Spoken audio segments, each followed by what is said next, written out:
Some people call it brat camp, because many of the young people who go there have, at some time or other, been in trouble with the law.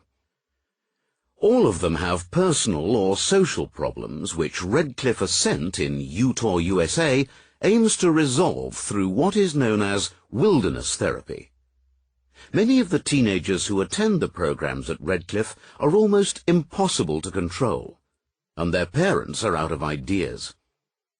One teenage boy who recently completed the program was described as abusive, arrogant, foul-mouthed, and ill-disciplined, and that was by his mother. In this program, we meet two of these teenagers and find out how successful the camp has been for them. Rachael was happy at school, with lots of friends, and was very good at long-distance running. She was even enjoying being in the police cadets. But everything seemed to change when she became a goth. She was told to leave the cadets for failing to remove the 18 earrings, nose rings, and other piercings she wore, and she began staying out all night, never letting her mum know where she was. Immediately after her time at RedCliff Ascent, Rachael returned to England and decided she wanted to plan a career working with animals. 1 year after the camp, Rachael is studying for a course in animal management in a top North London college. As part of her studies, she's planning a study trip working with animals abroad this year. Things are still good between Rachael and her mum. This is how Rachael describes the change. You can look at me and say, you know, she hasn't changed. But inside, I feel like I'm a completely different person now. You just realise that you're at RedCliff, and you might as well make it a positive experience rather than being negative all the time about it.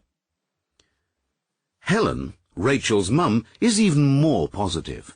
She looks beautiful, really beautiful. There's a glow to her face that brings tears to my eyes. That was what Rachael was like 2 or 3 years before, and now she's back to being that Rachael. I think Utah and RedCliff have worked magic. Another teenager who was sent to RedCliff is Ed. The situation for Ed and his family was terrible. Ed has an older brother and sister. He has always argued with them and has stolen from them both, as well as stealing a laptop computer from his mother, Jane. On 2 occasions, he had to be found and brought home by the police. To stop his family falling apart, he had to move out and find a new home. Ed's mother, Jane, did not know what she could do to help him. When Ed was born, my mum looked into the cot and said, "That one is going to be an archbishop or an arch-criminal. He can be really lovely to his brother and sister, and then walk out with their CDs and mobile phones. However much money you make available to him, it's never going to be enough." When I threw him out, I told him, "I've got to throw you out. You are not living here anymore. The fact that I'm doing this shows you how desperate I am.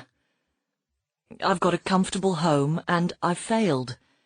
I've failed my son, and he is going to end up in the gutter. That's how desperate I am. To admit all that is pretty horrible." For Ed, the RedCliff has not been such a success story. He attended the program there, but its benefits were short-lived. He went back to his old ways more or less as soon as he got back to England.